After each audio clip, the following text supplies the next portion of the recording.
Hey, what's up, everybody? Welcome once again into another edition of the Brotherly Glove podcast. Two brothers from Philly talking all things Philly sports. We've seen it all, the best and worst of the teams, the players, the coaches, the ups and downs, the ebbs and flows, the insanity that is being a Philadelphia sports fan. Oh, yeah, and we've covered it all. Not only 80 years of fandom, 30 years combined in sports media. You can't get more inside than that. I'm your host, Kyle Fisher, alongside my co-host, and my brother, Johnny Fisher. In this episode, spring training is upon us.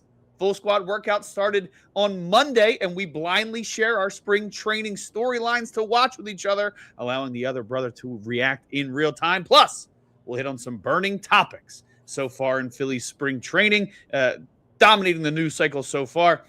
Zack Wheeler might need a new display case for his latest trophy. Bryce Harper had a wild interaction with the media yesterday. He told us so himself. And Nick Castellanos wrote a letter to everybody except his old manager, Rob Thompson. But first, Johnny, what's going on? Spring training. Pitchers and catchers were my three favorite words on the sports calendar. So even though the groundhog said 6 more weeks of winter and it's still cold here, I think I pointed out to you, I'll try to look for whoever tweeted it, but Shohei Ohtani has a better batting average than that groundhog. So I think it's springtime. The weather's starting to turn. It's a little bit warmer than it's been. So this is the best. I can't wait for baseball to get going. Look, we both know a lot of crazed Philadelphia sports fan, John, and the Phillies, especially when they're doing well, really brings out some of the best and the worst in some fans. However, I don't know a single soul in the Delaware Valley that didn't put on their phones on Thursday or Friday, hear the pop of that mitt, and just started dreaming about a nice cold beverage in the stands down in South Philly at Citizens Bank Park, watching their Phils run to another 90-plus win season. But there's plenty of stuff to talk about already, despite the fact that spring training just started. And I think the thing that probably dominated the offseason the most, we'll get right into it, Nick Castellanos, officially no longer a member of the Philadelphia Phillies. He has been released. The club tried to hold out hope as long as they could to find a trade partner, hoping someone would get desperate, hoping to just get a little bit more financial release. I don't think anybody expected to get a prospect in return, but if a team wanted to cut the line and guarantee instead of fight for him in free agency, they held out hope that they could do so. When it was time to report for spring training, they decided, let's just move on, letting Castellanos go. Clearly, he did have suitors very quickly signing with the San Diego Padres. What his role is will be determined. I saw him doing some first base work already, and both Dombrowski had a press conference speaking about the release down in Florida. Nick also wrote a letter. Matt Gelb from The Athletic wrote a full-on article, fully vetted, researched article, starting from the incident in June in Miami where Nick Castellanos was benched after an altercation with Rob Thompson on the bench. We now know a lot more details about that. So it's a lot of information. You can find all the details if you need them elsewhere. But Johnny, just to get your initial reactions for the people, what were your thoughts? Nick finally being gone, his letter, and Dombrowski's first press conference in spring talking about the situation. It was interesting. I didn't know that story. And I think it actually makes a little sense. From the outside, we don't know what we're seeing. You're down there. You might get inklings of things and you see interactions. But it was less about what happened in Castellanos being released. We knew that was coming. For me, I thought the most interesting part of it was the idea that teammates weren't really on board. And I'm not saying with that incident, but on board with, and I know there was fans and some of my friends talk about why don't they just do this? And certain things are difficult to do. And you also have to, as the manager, the head coach, whatever, you've got to make difficult decisions. So it seems like after that, there was a lot of stuff. They made some of those decisions, maybe keeping Castellanos in and out of the lineup, making defensive changes a little more often. And I know he really took pride in playing 162 games that one year, but it does seem like he had a really outsized influence and impact emotionally in the room. And that's one of those where I think you can really try to make a move like that. I mean, we all expected this to come, and I know I said to you, I was fine. I think they were they were past the point, and especially if he doesn't want to be here, this illuminates a lot of things. But the biggest takeaway for me was about that part of teammates not really being on board, not just with that incident, but with his impact on the culture in there and the relationships. And what I thought was the really pointed one was in Matt Gelb's article, him sitting by himself after they won the division, not really being a part of it. That's a bummer, because we've all been there, right? Everybody wants to feel included. And sports, I mean, one of the big things I love about sports, it's competition, and it's the camaraderie and the team aspect. And, that stinks for a guy. But if that kind of showed it, then it feels like it wasn't just hey, we're tired of this guy's defense, or, hey, this incident really blew up and the manager doesn't want him around. It feels like maybe it was just we want a different feel in here, different vibe.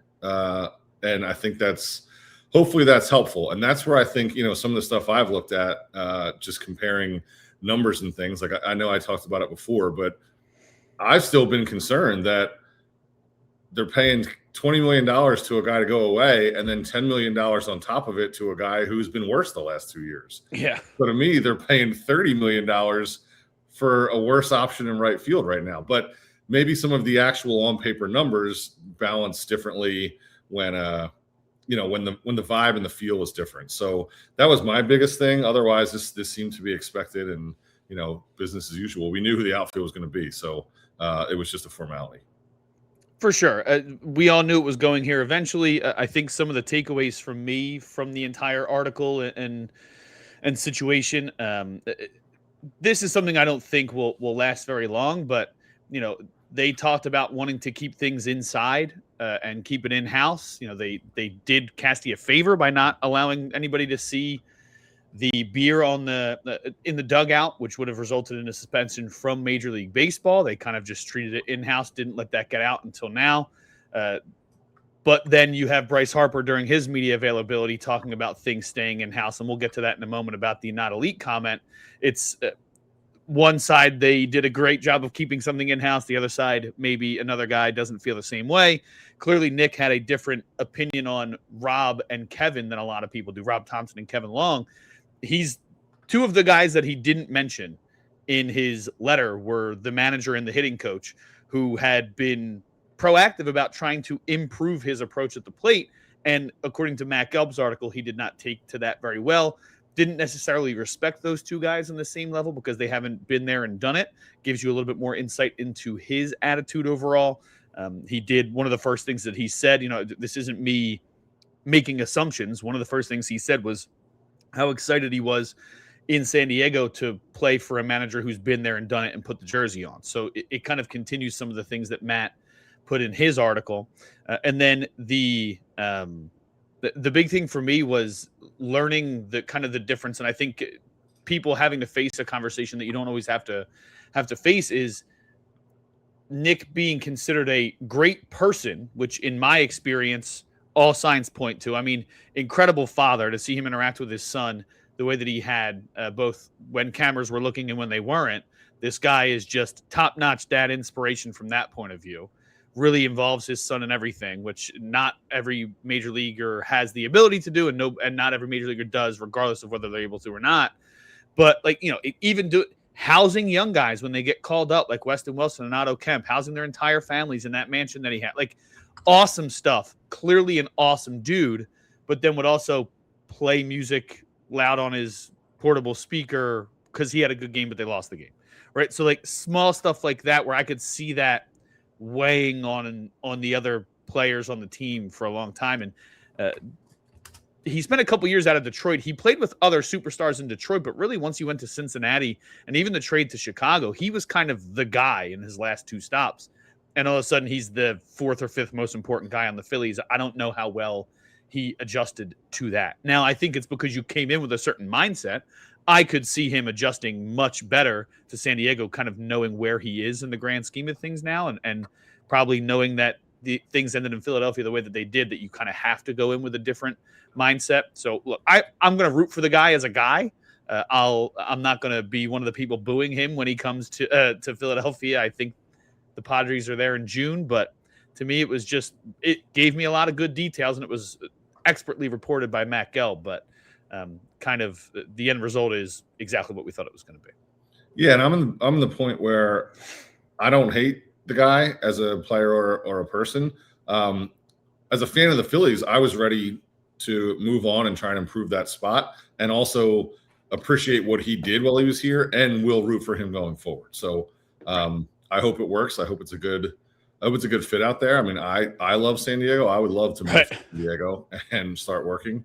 And you mentioned, he didn't mention Thompson and Long. He kind of did without saying it by, his comments were not scorched earth, but he was pretty clear about, like you mentioned him, the idea of coaches or people who had played and stuff. I just pulled up the Padres coaching roster. Craig Stammen's their manager, but bench coaches, hitting coach, infield instructor, one of their infield coaches, Nick Punto, but a bunch of guys who played in the major leagues. So look, if that brings a little bit, if that helps him hear the messages a little better and he improves, that's a beautiful ballpark, tougher place to hit. But as long as he doesn't do it in October against the Phillies, then I'm rooting for him.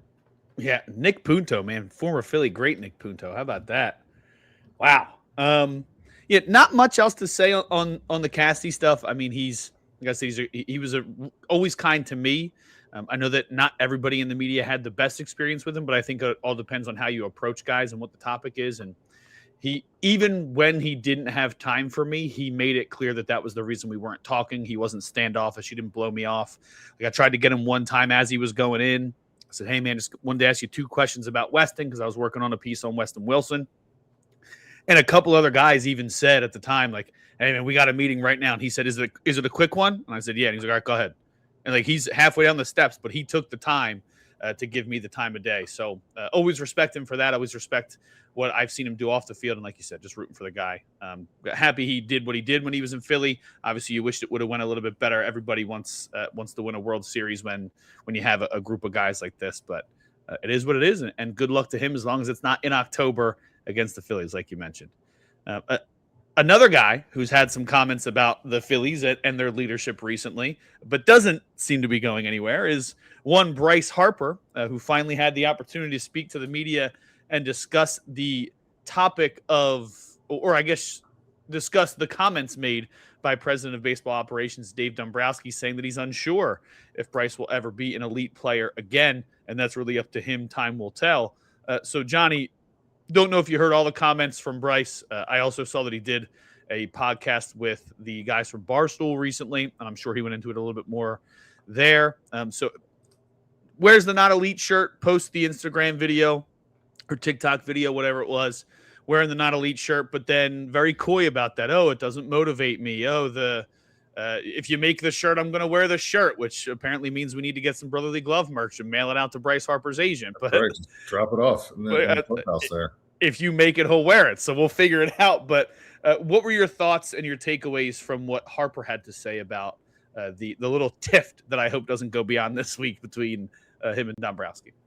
Nothing.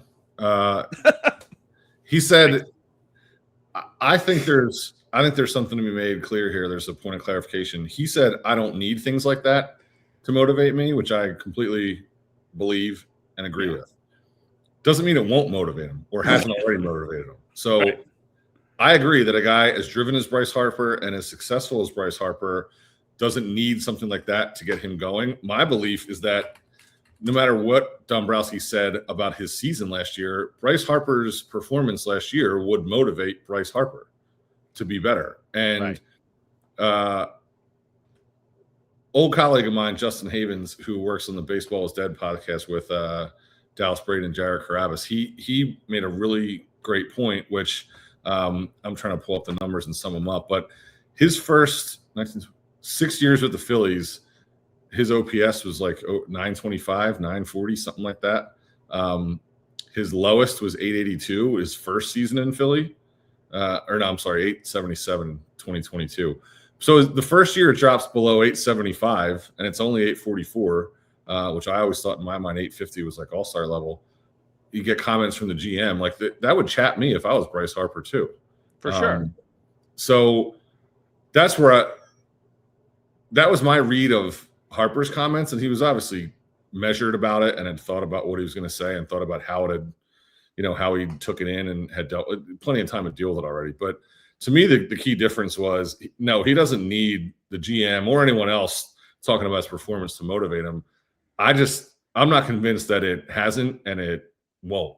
So, what we said last time when it happened, I'll take a pissed off Bryce Harper, especially if he's feeling better. That's going to be great. Yeah, his OPS in his first 6 seasons in Philly was .924. That's like elite to do that for that long. Yeah, that's a really good season. He did it for 6 straight. And then you get a little bit of a dip with an injury involved, and he still only missed 30 games. I think he's going to be on fire, and as long as he's healthy, I think he's going to be the Bryce Harper we got used to seeing. And I think that it shouldn't matter, but I do think that the World Baseball Classic is going to do a lot for Bryce. I think that he's going to be jacked up, getting to put that USA across the chest again. It's been a long time because of the injuries. He wasn't able to participate last time around. We saw what kind of star-making power it can have for a guy like Trey Turner right before he joined the Phillies. So to kind of put him on that grand stage again, I think that'll just be a precursor to what we can expect ultimately being a big season. And like you said, that's a great clarification that you made about he doesn't need it. Doesn't mean he won't use it, right? He didn't need Orlando Arcia saying anything about him after a playoff game, but he sure as hell used it, clobbering 2 homers and staring a hole through him that still exists and sent him to Colorado. Like I've never seen a hole completely ruin a guy's promising young career before, but Bryce Harper sure did it to Arcia. So maybe he'll, he did that during the pandemic. He would do sign JT up to the front office. Maybe he'll do a couple gestures up to the front office after some big hits in October.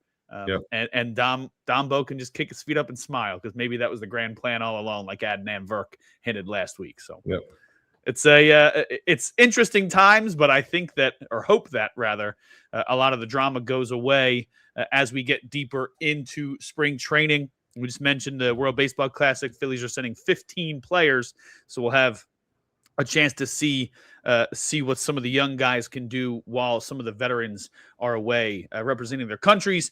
One guy who was invited but unfortunately wasn't able to go, we all know about his issues, his health issues, Zack Wheeler. He has found himself back in big league camp, looking good, throwing from 120 feet today, which is a great progression for him. Still unclear on the timetable. I don't believe he's thrown off a mound just yet. But during his surgery for his recovery from thoracic outlet syndrome, they had to remove one of his ribs. And one of the first things that he told reporters in Clearwater, well, he kept it. So, Johnny, that leads me to one question. Have you had a body part removed? And if so, would you keep it? No, would not keep it. When I was a kid and broke my arm for the first time, you get the cast on. It's a strange thing to be excited about, but as a kid, you're excited to get people to sign it, all this stuff. They cut it off and they tell you can keep it. And I'm thinking, well, that would be cool. And I'm not really sure why. I remember mom and dad saying, that thing's going to stink, man. Like, you sure you're going to want this? Yep. And I think I did. And it doesn't stink like trash. Like it does. It's just not, oh my God, I can't walk in the room with it. But I think after a while, it's kind of sitting there and it's already been cut in half. And you're like, all right. So no, never kept the body part. I've had some removed, but I don't even know. I don't think I ever saw them once they were out. So not here. Yeah. I don't know if they would have let me keep my appendix. I don't think those are things that, once you're removed, if you're getting that removed, it's busting open anyway. Right. So I don't know if they would have let me, but I think if they took a rib out, I'd find a place on the shelf for it. Put it on a little stand. Like it's one of those Viking horns or something. What the hell? It's a great conversation piece. You have company over. Hey, what the hell's that thing? Would you have a great set of baby back ribs one time? No, as a matter of fact, I tried to make a woman. I mean, I had a nice surgery and found myself back out on the mound. I just thought that was a fun story. Everything else was drama related, but man, Zack Wheeler keeping the rib. The most unfortunate part to me is like everybody's kind of reaction was like, ew, weird. But he said it was in the closet. You're going to keep it. Put that thing on display, man. What the hell? I'm going to show up to the ballpark with a display case for him, I think. And I don't know what's gross about it. Like, do people think that they just pulled it out and that's it? They didn't touch it? They probably cleaned it first, right? Professional athletes are wired differently. So if this is something he wants or needs, have at it. But Is there not for me? So I know you said that there's none of the body parts you've had removed you would keep, but is there one you would? I can't think of one on the spot. I mean, I think like the brain is fascinating, but if I get my brain removed, I probably I'm not keeping it, right? Somebody else. And I kept it, I probably wouldn't be able to enjoy it. So yeah, nothing jumps out to me that I would keep. What about you? I mean, we'll have to figure it out. I think the one that I've heard from guys before, we're not going to talk about on the pod, but if you get one of your boys removed, hanging on to that, I wouldn't want to do that personally, but I've heard that one before. So you've talked about this before. This is the first time I've ever thought about this ever. Well, that's why you have me around, John, because I think about the weird stuff like this. That's why you keep me around, man. The good news is it seems like the rest of the opening of spring training has been uneventful. Like little nick injury here and there, guys starting off, you kind of a little bit of soreness once you really start ramping up. But, when we were throwing this together, there weren't a whole lot of newsy things that seemed to happen. And one was expected and it was just a timing thing. One was comments on something that happened months ago. I think it's a good thing that there hasn't really been much else. So I'm excited to get more reports and just about what guys are doing, and especially some of the new faces. Definitely. And we're going to get into our spring training storyline segment in a moment. Just two things I wanted to mention real quick, because I meant to bring it up during the Nick conversation and flipped it. So you mentioned how they're paying $30 million for right field, and on paper they got worse. One thing you can always think about it, if you take WAR as your sole, we saw this on Twitter, so I don't want to take credit for it, but if you take that as like the number one driver for you when you're looking at statistics or advanced metrics, then they paid a lot of money to make another NL contender worse. I'm okay with that, right? I mean, $18 million, basically $19 million to give negative WAR to another competitor. I'm okay with that. And then one thing Todd Zalecki wanted to point out, and this is something I had not considered, not a ton of money in the grand scheme of things, but they do save the money on the league minimum salary, so the $780,000 league minimum salary, but they're also saving the tax related to Nick Castellanos. So what everybody thought was a $780,000 savings really turns out to be more than $1.5 million. Not that that's a huge difference, but when you need to improve in the margins mid-season, that is something to consider, that they did save a little bit more for luxury tax purposes as well. So a little north of $1.5 million of savings as opposed to the 780 like people initially thought. Well, I'm happy for the rich ownership group of the Phillies. Yes. Who doesn't love when the rich get to keep their money? It's everybody's favorite thing, especially nowadays. Well, Johnny, I think that about wraps it for the burning news out of the first few days of full squad workouts.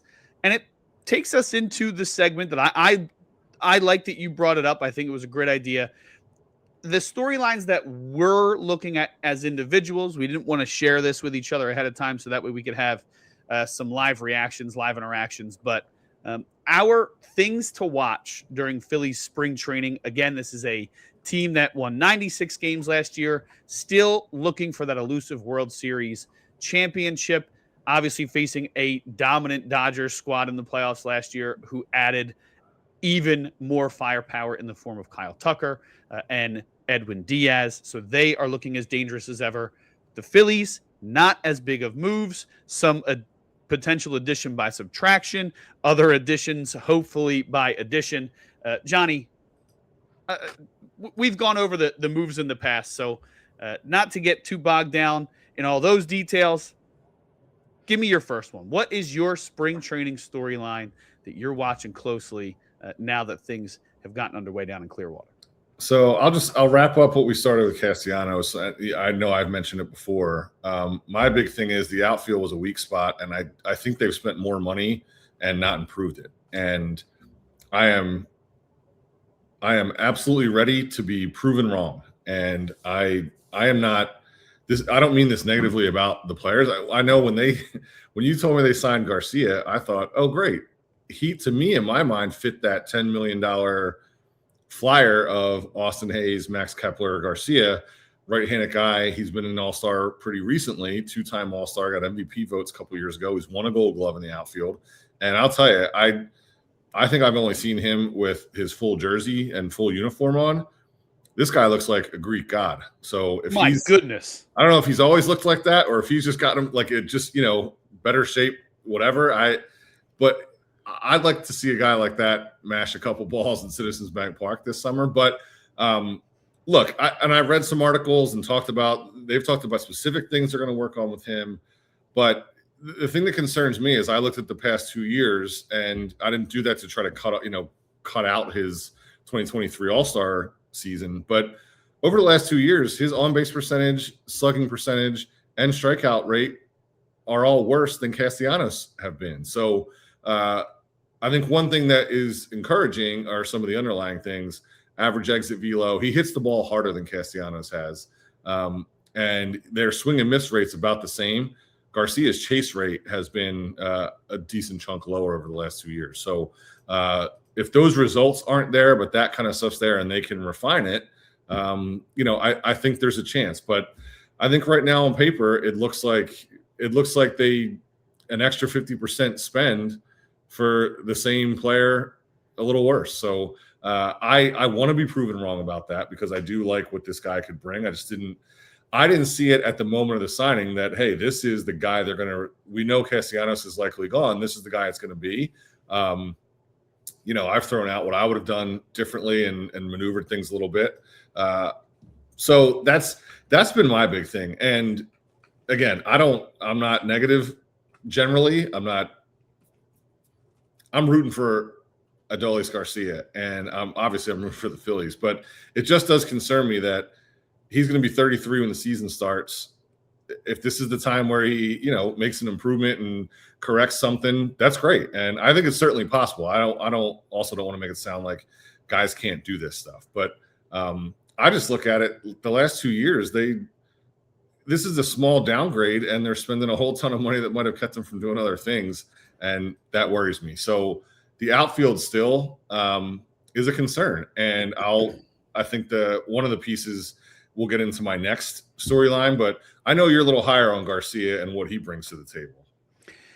Yeah, I'm a big fan of Garcia. He is, he had that incredible season in 2023, that great postseason run especially. But the thing that stood out to me the most about that 2023 season was Garcia's, you talked about it, he's never been a patient hitter, but that 2023 season was the most patient he was. His swing and miss went down big time.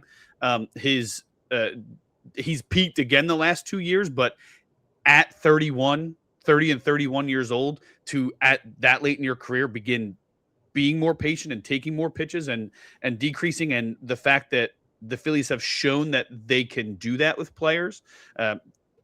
Last season before the injury, Alec Boehm increased improved his chase rate rather. Nick Castellanos improved his chase rate and his walk rate earlier in the season, last season. He eventually switched it because overall his game wasn't working, but he was able to do that. The entire group as a whole improved their patient numbers. So their chase rate, their seeing more pitches in at bats, their walk rates went up, their strikeout rates went down in the first 2 months of the season. And that is big because of Kevin Long. And the fact that Kevin Long and the assistant hitting coaches went right away to meet with Garcia after he signed and started preaching about what they wanted to focus on, started doing dry runs in cages, showing him exactly like, hey, just try and be more selective, take more pitches, and we'll show you that those pitches that look close weren't really as close as you thought. So some of the early returns from that offseason workout have been promising. Obviously, I'm not guaranteeing that his swing rate and chase rate are all of a sudden going to plummet again, but the fact that he has shown a propensity in his 30s or the ability rather, not a propensity, but the ability to cut down on some of those things that resulted in weaker numbers. You can see looking at his StatCast page that even last year and the year before, despite those numbers being bad, when he makes contact, he hits the crap out of the ball. So if he becomes more selective and hits more pitches in the zone, even if he has a lot of strikeouts, those numbers should just increase naturally without overhauling everything that the guy does. And what he does on defense, to me, is a marked improvement over what Nick Castellanos gave you. So I'm looking forward to seeing what he can do. I think that if he breaks even with Nick offensively, which I don't anticipate, but if he breaks even with what Nick Castellanos did offensively last year, it's still an overall improvement because of the defense. For that reason alone, I'm excited, regardless of what I see in spring. But to me, especially with one of the battles being who's going to bat behind Harper and Schwarber, if you can get some exciting game film from Garcia in the spring, that should excite people going into the regular season. Yeah, I'm gonna not get excited about spring training, but that's fair.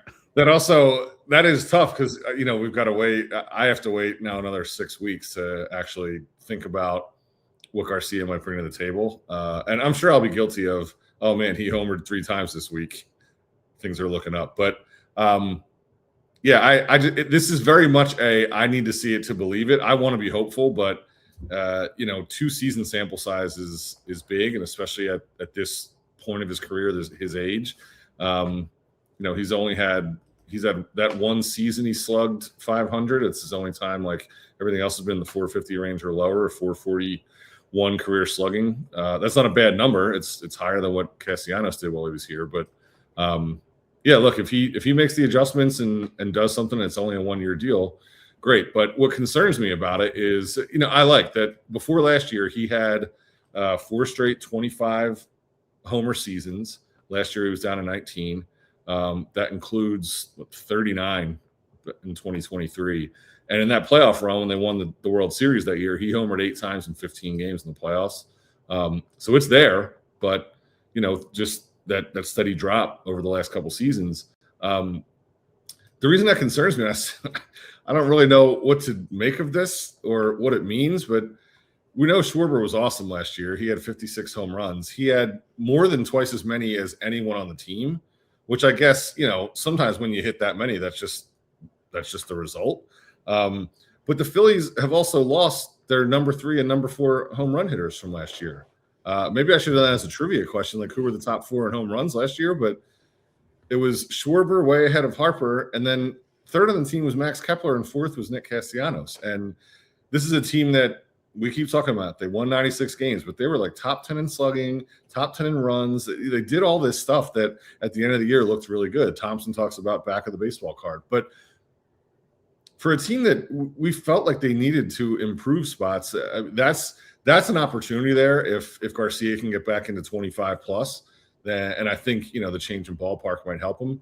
So I hope that's what happens, and he'll be playing every day, and he seems happy here. I know I read in one of the articles that he's been a longtime friend and workout partner of Edmundo Sosa. So, maybe he brings something out of him and just some comfort and having a familiar face. But I'm in very much wait and see mode on Garcia and whether that's an improvement over what we've seen the last few years. Yeah, I think that there doesn't seem to be the same promise or implied promise that was given to Max Kepler last year that was given to Whit Merrifield the year before. I think that they're going to give him a short run to play nearly every day, but again, they're in championship mode. They're not going to let a guy figure it out, especially on a 1-year deal. I think they're going to, or hope that they're going to learn from Max Kepler last year. And if this guy's really struggling, we got to change something, platoon, whatever we got to do. There's been no promise, but what are the answers? If they're a month in and Garcia's not cutting it, I mean, what's the move to make there? You're going to have to plug and play and figure it out. Trust one of your minor leaguers. Put Edmundo Sosa out there in left field every day. I mean, you're going to Otto Kemp plays more in the outfield. I mean, it's not a guarantee that it's an easy fix, but I think they'd be smart to not just, well, he's hitting 200, but who else do we have? And just keep rolling him out there like they did with Kepler every day. Yeah, maybe they didn't promise him anything, but I don't know. I don't know what the answer would be if someone decides it's not working. At least it's not in house right now. I don't think.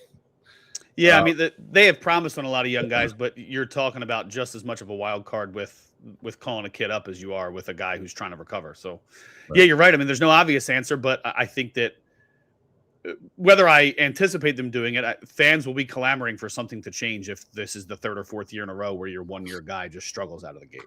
Yep. All right. What's your first storyline, the thing that you're really thinking about through spring training? So the number one thing for me through spring training is what does Andrew Painter look like? Not necessarily, I know that, he seems like he's penciled in or penned in or however you want to phrase it for that fourth or fifth spot in the rotation. But this is a kid who everybody thought that was going to happen 2-3 years ago. He goes through the Tommy John surgery, has a very long recovery. Last year struggled mightily at times. There are some reports I saw in The Athletic. They talked about the Phillies coaching staff and front office didn't want to overhaul anything with Painter during the season last season. They wanted him to get through a regular season and just feel like he had a semi-normal big league year. But they talked about him dropping and drooping his arm slot a lot, and his fastball location suffered as a result. You saw a lot of times his breaking pitches were still doing what they wanted to do or what they intended to do, but without that fastball setting them up first, it was really difficult to get people to bite, forcing him to throw the breaking pitches a little bit more often, which then resulted in those pitches getting hung and sent over the fence. So to me, I think especially that fastball, how does he handle the fastball during spring training is going to be very telling, because similar to what you just mentioned about the outfield, there's no obvious choice if he's not ready to start the season. If he isn't good to go, Walker Buehler, a former Philly, he just signed a minor league deal with the Padres. Some other folks that we had mentioned in previous weeks, like Griffin Canning, he signed a minor league deal. Chris Bassett signed for more money than I expected. There's a couple guys who I anticipated being depth pieces and minor league options who have either already chosen another place or signed for more than I think the Phillies were willing to spend. And that puts a lot of pressure on a kid that they've tried not to put a lot of pressure on these last 2 years. So to me, seeing how he does, and even if it's not impressive numbers, if the poise is there, if the location's starting to come back, and even if it's going to take a little bit of time to perfect it, does he look comfortable out there on the mound for when the season starts? So to me, the number one thing I'm watching all season long, obviously I'll watch everybody, but the person I'm paying the most attention to is going to be Andrew Painter and that fastball location. Yeah, you said penciled in. Sometimes it works out early in the season where you can get to like the third or fourth series with some off days before you actually need your fifth starter. They're going to need a fifth starter by game 6. And if Andrew Painter isn't one of those guys, then tell me who the rest are. He is going to start one of the first 6 games for them. Yeah, but if he's coming out there not being able to locate the fastball and has like a 5.30 ERA in spring, I'm not feeling good about it, even if he is one of the first 5 guys out there in the first 5 games. It's just you don't want him to look like he did last year. And one of the reasons they didn't call him up, even at times where they needed a starting pitcher, was they didn't want to shoot his confidence. And I was never an athlete on that kind of level or a competitor on that kind of level to understand. But still 22, you want to protect him. You want to make sure that he's good to go. But at what point I think this might be the year, whether it's because of organizational choices or decisions, or just not having the depth and not wanting to add the depth. At what point do you go, look, man, we can't have the training wheels on anymore. We got to let you go and just figure it out. And this feels like this is going to be that year, regardless of how he looks in spring, which could be dangerous. And I don't know how you feel about that when it comes to mentality. And I know that some people feel like, I've heard some fans or some hot take people out there talk about how it could, you're babying the kid now. How careful do you really need to be with him? Do you have any thoughts on like, it's just time to take the training wheels off and let him go? Or, hey, if he looks really rough in spring, we're going to have to figure something else out and let this kid figure it out in the minors? Well, one of the concerns I would have for that from our perspective is, and I say this all the time, we don't know what people are trying to do in spring training games. Guys might have an outing where they just throw their fastball because they're trying to work on locating it. And it's more important for whatever plan they're enacting that Andrew Painter goes out there and tries to locate 50 fastballs a certain way rather than whatever the result of those 50 fastballs is. So I try really hard not to look at the box score and stats and things of saying, well, hey, if Painter's ERA was north of 5, he's not ready. If the breaking ball looks sharp, if he talks about his changed going back to a higher arm angle and getting more carry and less run on the fastball. Like if he feels good about his ability to execute his pitches, that's fine. And if Real Muto and Cotham and the rest of the coaching staff feel good about it, then that's fine. I mean, it's going to be, he's going to have to get, I think, 10 to 12 starts before you decide if something's not going well and we need to give him a break. But I would also, let me try to add this. Like this will be one of my other things. One of my storylines was about how big a deal it is that rookies are going to be counted on right now. And I know I've heard you talk about, and a lot of others, that part of what people have been upset about in general lately is the Phillies not having those prospects come up and break through and add the injection of energy and youth into this really veteran-heavy team. And now that those guys are here, people are complaining. Now, I don't know if it's all the same people. My concern is just that when it becomes such a need, and if those guys are like banging down the door, I mean, look, Justin Crawford put up really good things, really good numbers, and seems to be the going line is he doesn't have anything left to prove in the minor leagues. But again, they weren't. Maybe it's because they got Bader last year at the deadline. But we talked about Castellanos not being a full-time player towards the end. It concerns me that there was a lot of talk that Crawford is much better suited defensively to play left or right, and they're sticking him in center. And he's going to bat at the bottom of the lineup. He's going to have veterans around him. And we talk often about how Thompson puts people in the right positions. But same idea, like Harrison Bader isn't there. I guess Johan Rojas is there, but I think everybody has already decided Johan Rojas is not the answer. If he scuffles for a month, are we excited that Johan Rojas is out there, or do you let the young kid get more time to try to figure it out? So I also think the same thing about Painter, and he's going to have to get time unless there's a move in the next 4 to 6 weeks that the Phillies pull out. And of course, we also know the Phillies have had remarkable pitching health the last few years. And I think it can be – Phillies fans might get really shocked if one of these guys goes down. And it wasn't as big a deal last year because they still had 6 starters last year, and not including Andrew Painter, who was right. We were all hoping like, hey, when's his turn? Like, just really quick math I did earlier, they have to replace 157 innings from Ranger Suarez. Zack Wheeler averages 200 innings a year. He was on pace for 200 last year. So every month he misses, they've got to replace another 33 some odd innings. That's, what is that, 5 to 6 starts? Yeah.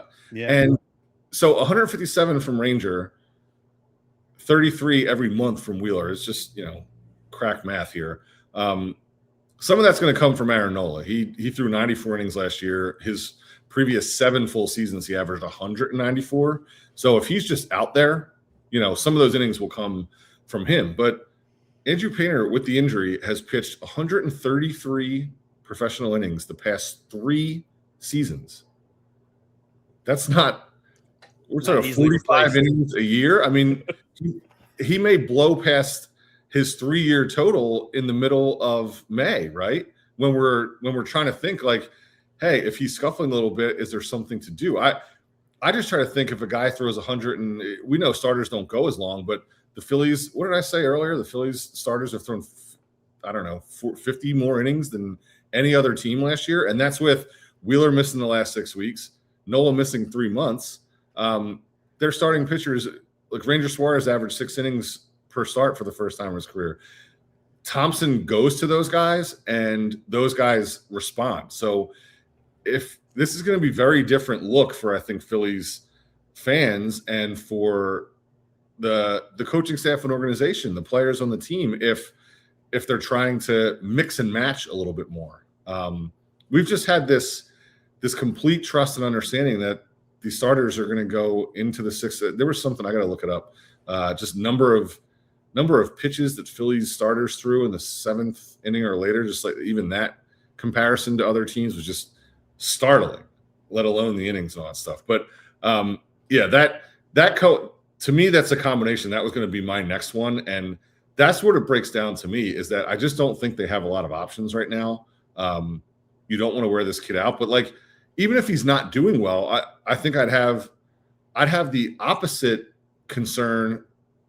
Let's say coming back into the All-Star break, the dog days of August, if he is making all of his starts, and I'm sure they're not going to have him go 6-7 innings every single time, but if he's approaching 100, 120 innings, in the middle of August, if you're making a playoff run, how many innings are left on a starting pitcher's arm? Now, right. Again, in the playoffs, things get a little shorter. Maybe he's not, if everybody stays healthy and Wheeler's back in, then maybe Painter isn't making playoff starts, and that's okay. You utilize him a different way. But I think there's concern on both ends for me, and it goes in with Crawford that, like, there's going to be this reliance. Now, again, they're not going to be batting cleanup and starting every 5 days, against the other team's ace. But I still think that right now it seems like they don't have a lot of flexibility, and I don't want to say they've backed themselves into a corner, but it does seem like there's just not a lot of things they can do. It seems really like the guys that we've thought about and the guys we're talking about, that's it. And if something goes wrong, I just don't know what the answer. There's not an obvious answer. Yeah, when the questions before were, oh man, what are they going to do in the outfield? What are they going to do in the rotation? It was like, oh, well, at least you have these top prospects who look like they're about to break out, who, if we need reinforcements, we can go to them, whether it's Painter or Abel or Crawford.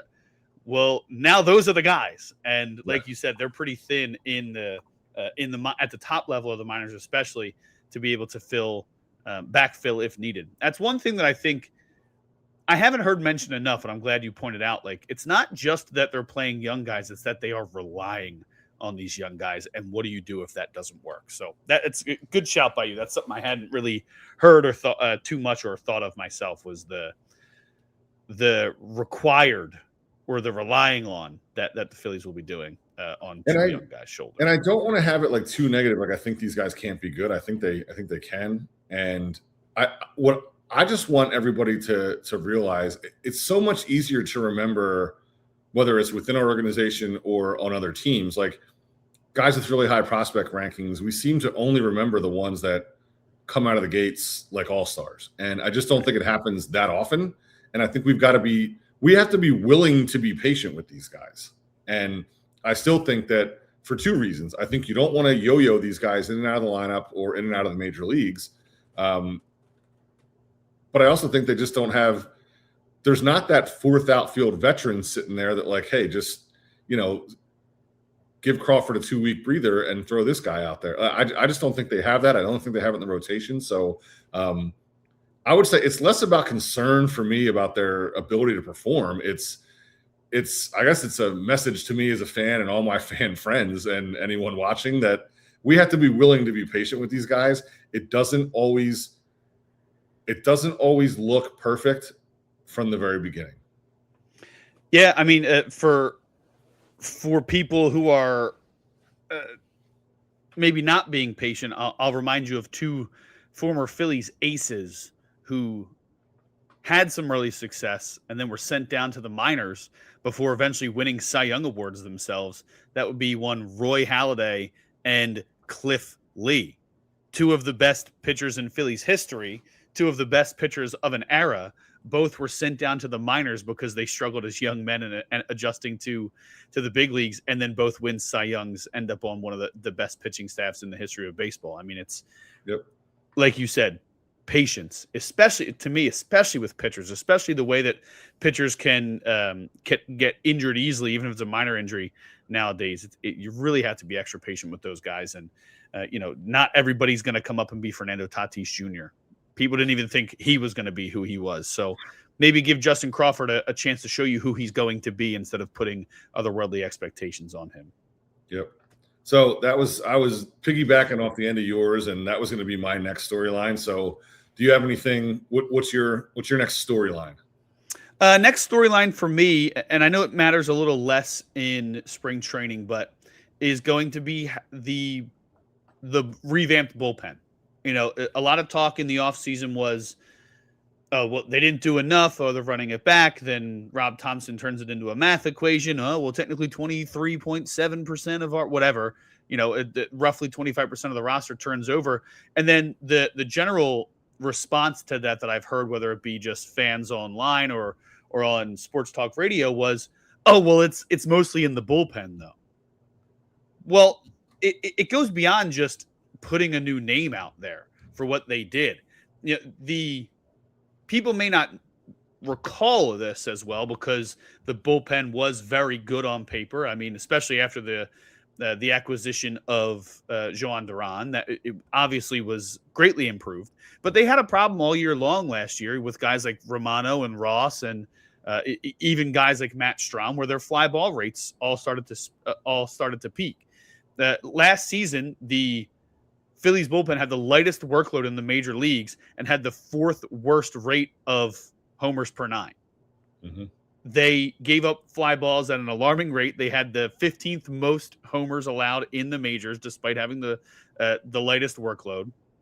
And they have done a lot to revamp that exact issue, right? Duran had the single highest ground ball rate in the majors for relievers who had at least 150 batted balls against him.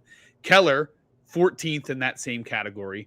Bolin and Alvarado were both above the major league average last season. So you're talking about two of those guys weren't even on the team at all last season, and two guys, for different reasons, were not on the team for half the season. So now you're going to get full seasons of four of the best ground ball pitchers in baseball, four guys above average, two in the top 15. Put it on the flip side, I was a big fan of Matt Strahm, and he was one of the most effective lefties over the last 3 years, but the cracks were starting to show last season. He was 119th last year in ground ball rate, dead last among qualified relievers. He was only tagged for 5 homers, but gave up a key home run in the postseason to Teoscar Hernandez. And that fly ball rate was the worst rate of his career. Again, The homers didn't necessarily translate all season long, but it eventually caught up to him when it mattered most. So you're talking about a complete, and I even looked it up. I mean, I know people know how bad they were, but Jordan Romano had one of the worst fly ball rates in the league and one of the worst fly ball to home run conversion rates. Joe Ross had one of the worst fly ball to home run conversion rates. These are two guys who were brought in to be effective relievers last year. Neither one was even remotely effective, and both were cut before the season ended. For all intents and purposes, I know Romano technically stayed on the team, but both were essentially shipped off before the year ended. And they took out Carlos Hernandez, even for those who don't remember him, was a last-minute grab right before the season started because he showed potential, but he didn't have any flexibility. Well, one thing that they did beyond adding a bunch of relievers with high ground ball rates, even guys like Backus and Pop have strong ground ball rates and low fly ball rates. They took out a lot of guys who didn't have flexibility and had a propensity to give up fly balls in a park that doesn't do well when fly balls are hit in Citizens Bank Park. And they replaced them with a bunch of dudes who keep the ball on the ground for a improved defensive infield. And again, you're talking about full seasons of some of the most effective ground ball pitchers in the league. This is a complete revamp. And you mentioned it a moment ago, Thompson has done all that he can do to put these guys in successful positions. I'm going to be really excited to watch what he does with them and how he mixes and matches, especially later in spring training. But I'm excited to see what these guys do because it is a true revamp of the bullpen and can hopefully, if it works out to the way that they imagined, help make up for some of those innings that you just mentioned that they're losing in the starting rotation. Yeah, and I think that's the idea. If you have a really strong rotation, you build as strong of a bullpen as you can. And yeah, those guys you lean on the bullpen less. They should be fresher, and you can mix and match a little bit better and use guys in different ways. So I think the thing you've pointed this out a couple of times, I think it's really smart, is it's easy for us to just look at ERA and strikeouts and things. There's a very clear plan with the guys they're targeting and acquiring. And I think that's great that they're doing that. And yeah, it seems like it's the right kind of people. I mean, the one thing we got to remember, like we talk about it being, our park can be good for hitters. It's the same. It's good for other hitters too. Even if we have good pitchers, like right. Some stuff is going to happen. Fly balls are going to leave the ballpark here. So, give a little bit of leeway for guys, especially in like if we're talking about in this one game, this guy, of course, we're going to remember the big moments. But I really like that they've got a clear plan in place and the kinds of people they're targeting and they're getting them. I think it's going to be effective. And that's the bullpen is something to be really excited about for sure. Yeah, and just final note on it for me. One of the things that Thompson has mentioned in the past about the bullpen going into last year specifically was you want flexibility at the end of the bullpen so you can move guys in and out, either because guys are being overworked or you want to give a guy a break or, hey, this guy's hot right now, let's call him up for a couple weeks. They haven't had that in the past years, but you're talking about a lot of options. I mean, 3 options from Orion Kirkring, who I don't expect them to be used on, but a lot of guys have options this year. You started last year with one person in the bullpen having options, and it was Orion Kirkring, who, again, not going anywhere unless something cataclysmic happens to the guy. So I anticipate them moving through a lot of pieces. You have a Rule 5 pick that can help you early in the season. If it doesn't work out, you cut bait and move on, and you have other guys with 1, 2, or 3 options left who all are promising and all are kind of within that mold that they're looking for, keeping the ball on the ground. This is a pen that had the 4th worst ground ball rate last season. All the talk about how good you are, how improved the defense was at shortstop, how good you are at second, how good Bryce looked, how improved Alec Boehm is. But if you don't have the ability to flash that because everything's being hit over your head, it's not going to show as much or be as valuable as it could be. This change in approach in the bullpen should not only result in better numbers for those pitchers themselves, but should make that infield defense look that much better, turning more double plays, forcing guys to kind of get out of their comfort zone a little bit. Yeah, I like it. Full transparency, that was my last spring training topic going in. So do you have anything else on storylines you want to watch before going into spring training for these Phils? My other storyline is we've talked about the clubhouse, the vibe, music, and all that stuff.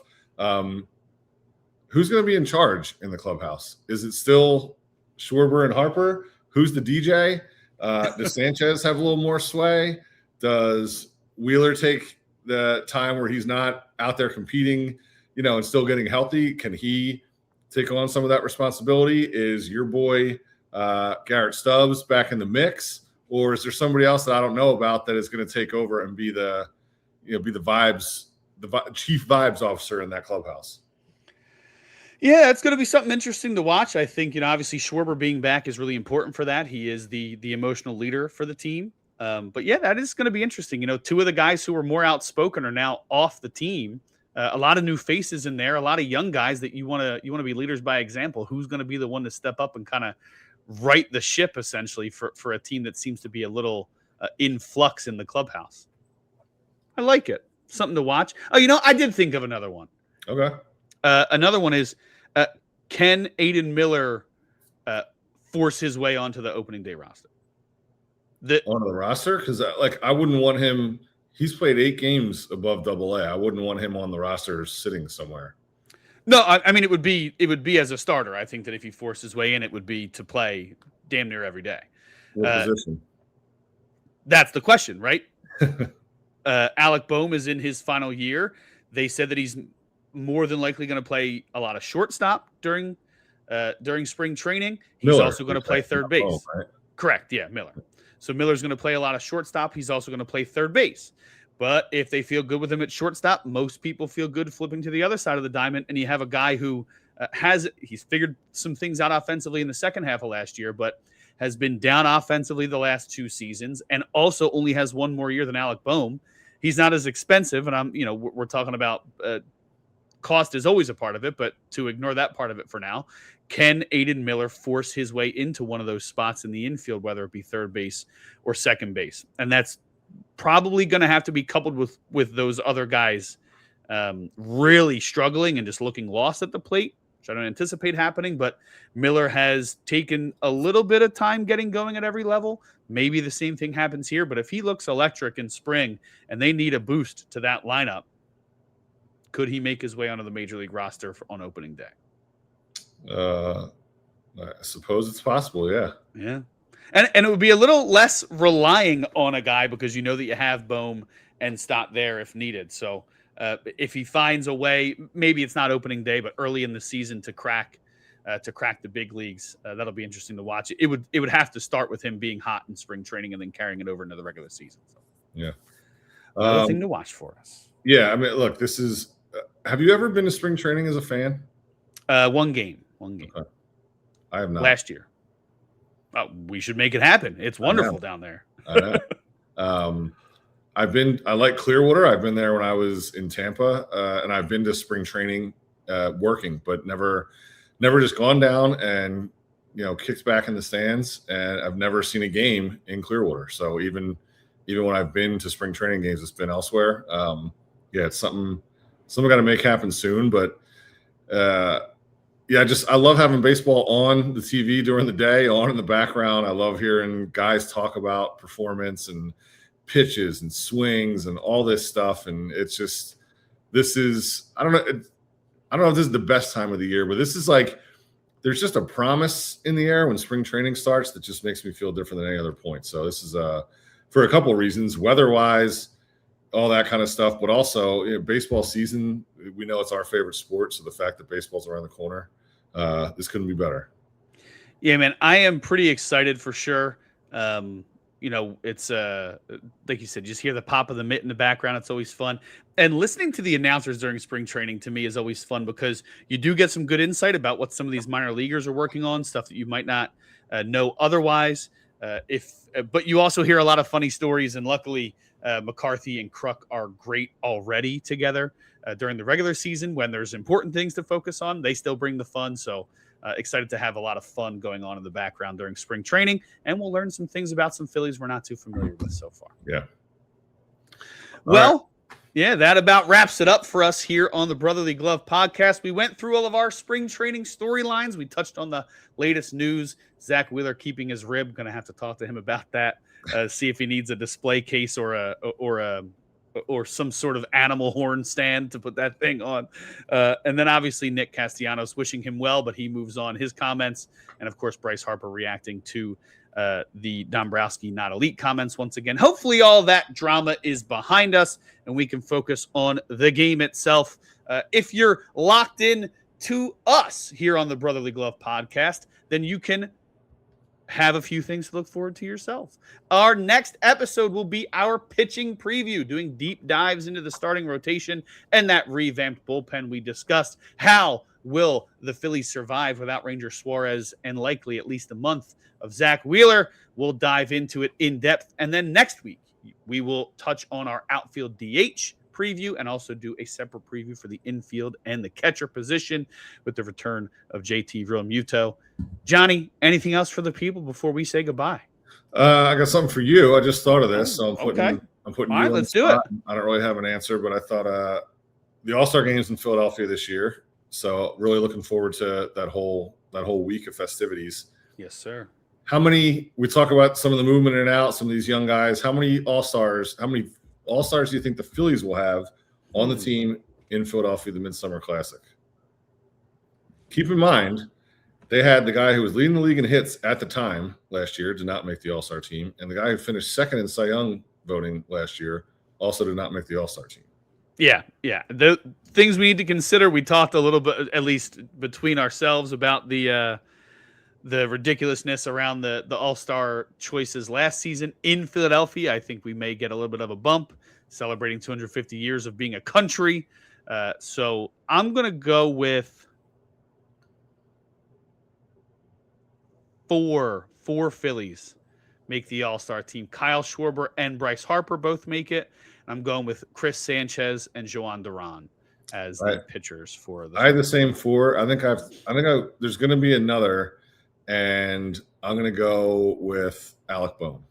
Alec Bohm, nice. Two-time All-Star? Ooh, we'll see. Final season under contract would be big for the Phillies and big for himself if he had one.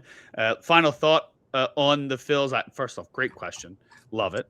Alec Bohm recently said his focus this year, he doesn't care what his contract looks like. He's focused on being a dangerous hitter behind Harper and Schwarber once again. So if he's able to do that, he will find himself to the Midsummer Classic. without a doubt, in my mind at least. Probably not in the home run derby. I think if you have Harper and Schwarber in there, probably one of those guys will step in. But it'll be a fun festivities. We'll let you guys know where we'll be at as we get closer to that time. But for now, let's just sit back, kick our feet up, enjoy the spring, and make sure that you enjoy some brotherly glove right in your ear holes. For my brother Johnny, I'm Kyle. Appreciate you guys. Appreciate all the love. We love all of you. Make sure you listen. Share it with your friends and family. Like, subscribe, review, whatever you got to do. We appreciate all of it, just like we appreciate you all. And we appreciate each other, Johnny. I appreciate this time with you. I've said appreciate way too much. That word is going to depreciate in value, even if that is a word. However, we'll talk about it more in the next one. Love all you guys, and we'll see you next time here on the Brotherly Glove Podcast. See you.